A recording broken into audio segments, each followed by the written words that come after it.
Question number 4 says to graph the function, and then it says the graph should have accurate intercepts, asymptotes if they exist, and end behavior.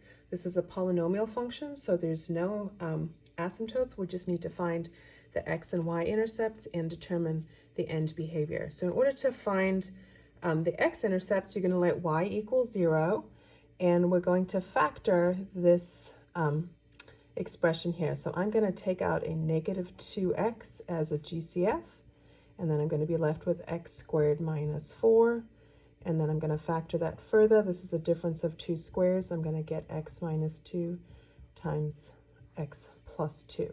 And so my 3 zeros would be x equals 0, x equals 2, x equals negative 2. So that's going to be my x-intercepts. I also want to determine my end behavior, and I'm going to make a sign chart in order to do that. So I'm going to put negative 2, 0, and 2. And down the side here, I'm going to put negative 2x, x minus 2, and x plus 2.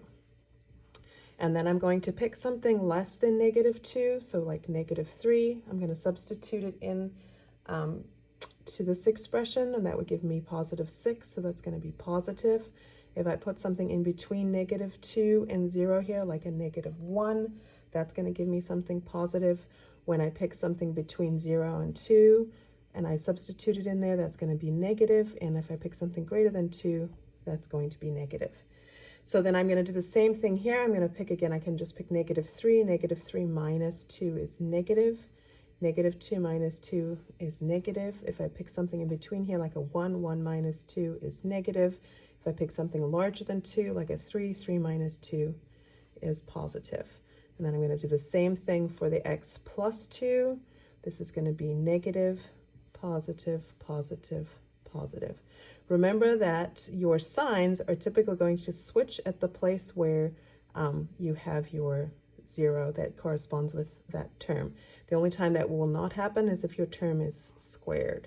And then I'm going to multiply these together, and it's going to give me a positive, a negative, a positive, and a negative. So what that's telling me is that the function is going to be positive in this part of the coordinate plane, and then it's going to become negative, and then it's going to become positive, and then it's going to become negative. So that gives me kind of a rough sketch of what the shape is going to look like and what the end behavior is going to look like. So if I put that onto an actual coordinate plane, I'm going to do this to scale,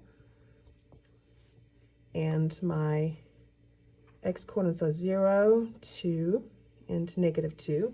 The y coordinate is pretty easy in this case. I'm just going to put in 0 for x, and that's going to give me 0. So if my x coordinate is 0, that's what my y coordinate would have to be also. And then I don't need to determine exactly where my turning points are. I know it's going to have this kind of shape, so it's going to look something like this. You can also tell that this is an odd function, and so therefore you should know that it's going to be symmetric around the origin.